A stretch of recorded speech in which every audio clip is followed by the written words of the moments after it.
Hello everybody, I'm Rusty. I want to welcome you to Island Breeze Tropicals. So today we're going to be having an episode of Collecting Corner, and we're going to be taking a look at a very cool Aechmea called Tayoensis. So you know what? The sun is shining, the island breeze is blowing. It's time that you and I got growing. Come on, let's have some fun and let's take a look at Aechmea Tayoensis. So if this is your first time to the channel, welcome. It's great to have you with us. If you like what you see, could you do me a favor and hit that like button down there? And why don't you become part of our Bromeliad family and become a subscriber?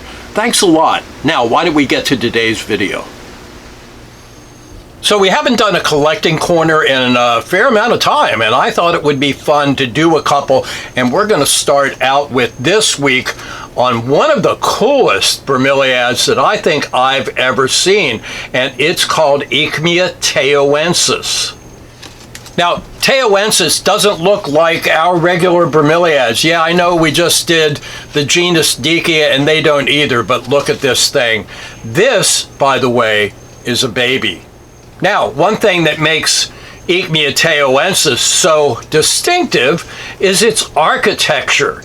Now, this is a species that hails from Ecuador. It is truly tropical, and we're going to go into why that's important to know when you're going to grow it in a little bit. But take a look, and this doesn't look anything like a bromeliad, does it? And the reason that it doesn't is that it doesn't have our regular tank configuration. Now it does, but it's kind of diminutive. So what really sets Aechmea Tayoensis apart is its architecture, and it appears to have a petiole.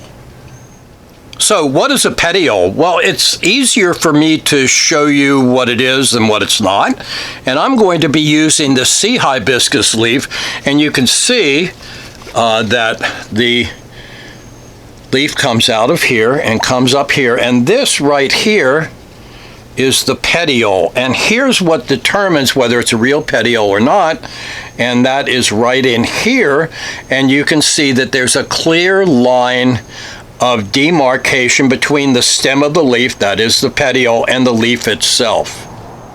Now, Aechmea Tayoensis appears to have stems on the leaves. Those are called petioles, and right here is your leaf, and right down here is the stem, but it's really termed accurately as being petiolate, and petiolate means that it has, how about a pseudo petiole?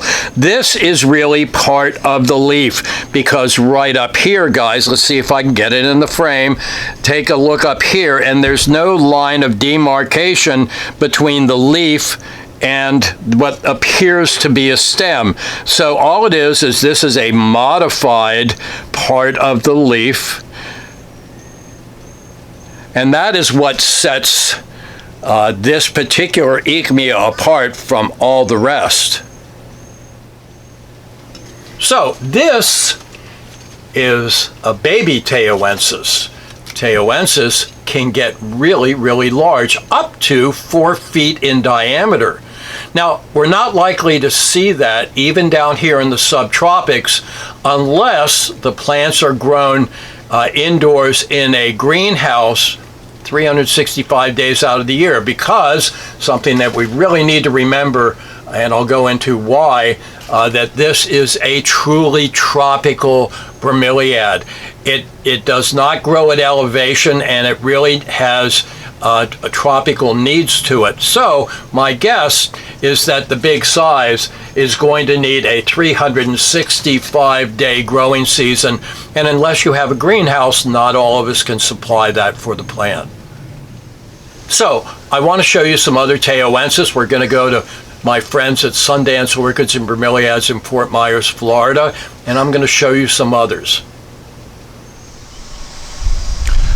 So one of the things that you really need to know about your Tayoensis is that it is a little sensitive to even bright indirect light. They have a tendency to want to yellow, but they don't burn. I'm going to come on over here, see if I can get my shadow out of the way. And if you take a look, you can see it has, oh, I don't know, almost like a lemon yellow color. But take a look, there's no damage on the leaves.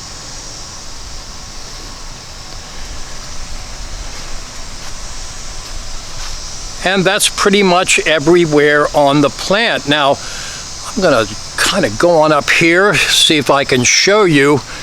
You can see that, maybe you can see that we're under a double layer of cloth. There you go. And you can see this extra layer of cloth. But these plants were put underneath a single layer of cloth before that double layer had been added. And as they don't look terrible, they were even more yellow than this. So Tayoensis does not like a lot of light. One more time up here, and I'm going to show you. And you can see that's 50% in the lighter area. I'm going to bring it on up here. And you can see now we're probably under 75% shade, maybe even a little bit more. So even protection at that may not be enough for your Tayoensis. Now remember where I am, and I am in Southwest Florida. And so we do have an awful lot of sun here, so you're going to have to gauge it whatever your latitude is in whatever hemisphere you're in. Now, by contrast, these smaller Tayoensis seem to be looking pretty good. They've got some nice green color, and they seem to be doing all right. And these were put under that double layer of shade cloth before they had a chance to discolor the way the larger ones are. So that is something that you need to think about with your Tayoensis, that it is a little sensitive to very, very high light. They most certainly will not take unfiltered sunlight. Now, one of the hallmarks, again, of this really interesting Aechmea is that it gives the impression of having petioles on the leaf. And let's take a look. Even though the leaves on this are not deep dark green, take a look at that red. And that makes this plant a real standout.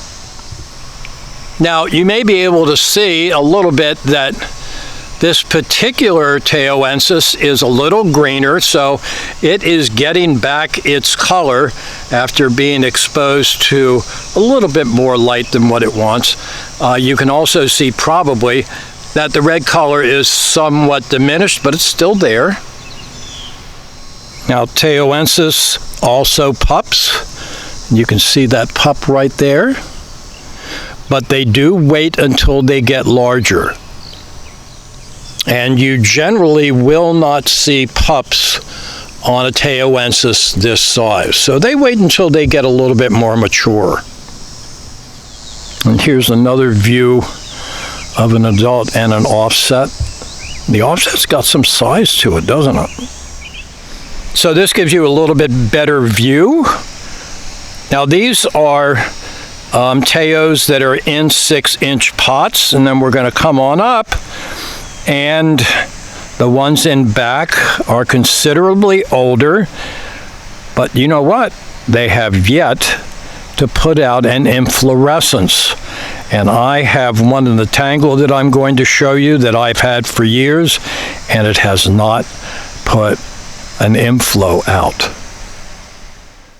So guys, this is what an inflorescence on a Tayoensis looks like. This is not the real thing. This is a photograph that I was given permission by my good friends at tropiflora.com to use and to share with you.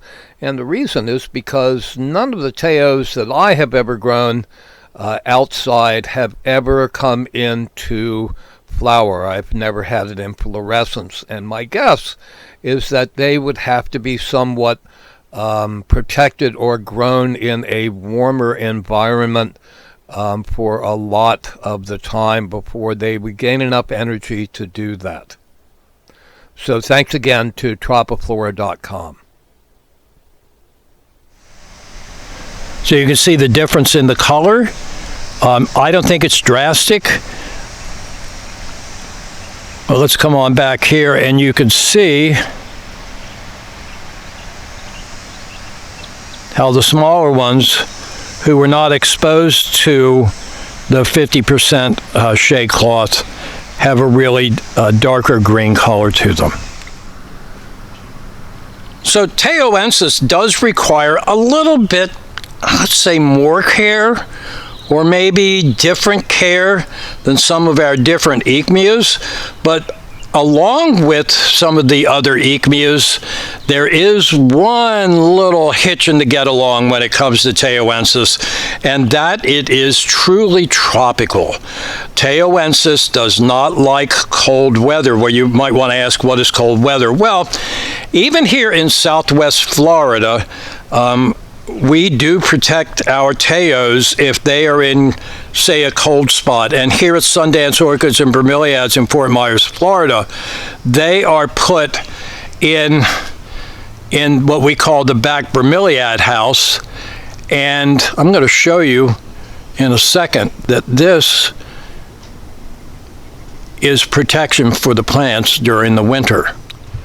Now, even though we have cloud cover this morning, there's still a bit of glare, but what I'm trying to show you is that this greenhouse does have a poly cover on it, and take a look right there. If you can see,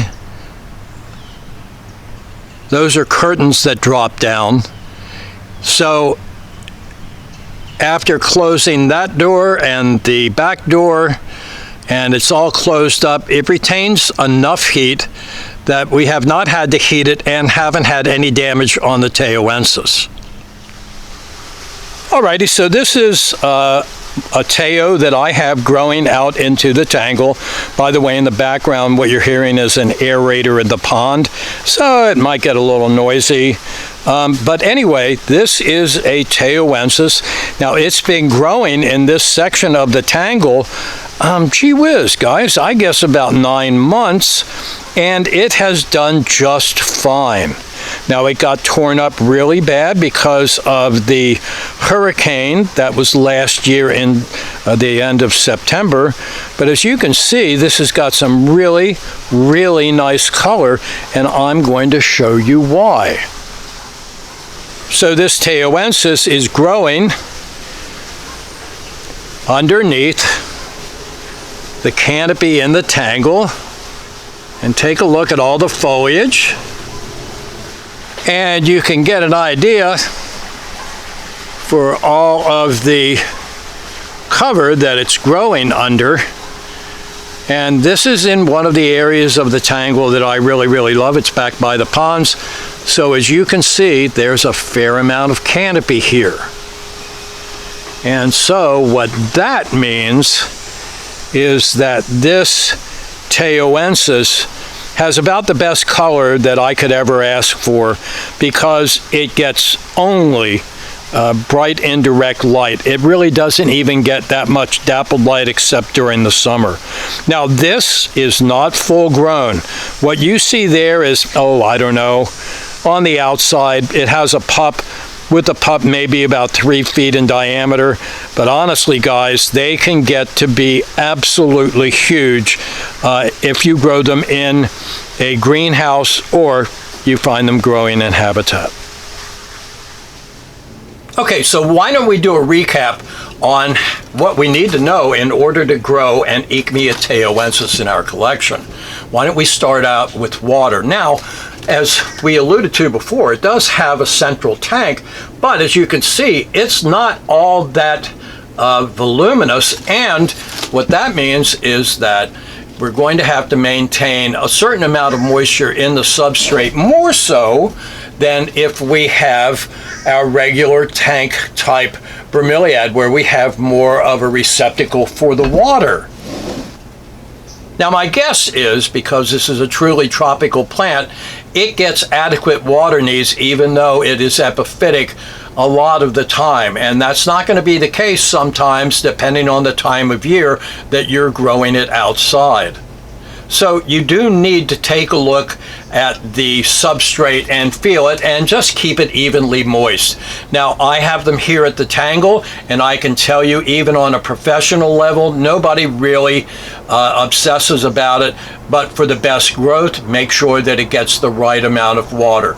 Again, you don't want it to be soaking, sopping wet, because just like most of our bromeliads, it is truly epiphytic.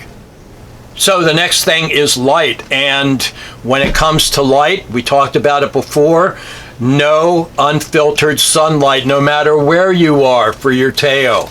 I can tell you that they will yellow, and after that, if it continues, they will burn.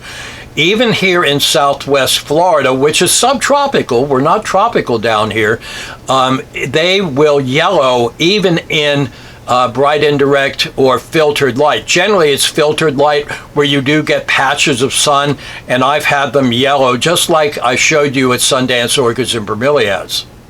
So the next thing is cold, and that's really going to be important, because remember, our Tayoensis is a truly tropical bromeliad. My guess is that it does not grow at elevation where it gets cool, that it grows down at sea level, and I can tell you that these Tayos will yellow and sometimes spot if they get prolonged temperatures, even down at 45 degrees. So really, no matter where you are, unless you are in the tropics where it's not going to get cold, monitor your temperature and bring these into an area where they don't get really cold temperatures. So okay guys, that's it. I hope you enjoyed learning about this really interesting Aechmea. Tayoensis is so unique, and I think you ought to get one or two for your collection if you can. So no matter where you are, I hope your sun is shining. I hope you have an island breeze blowing. I know that you and I need to keep growing and have lots of fun. Thanks for stopping by, and we'll see you next time.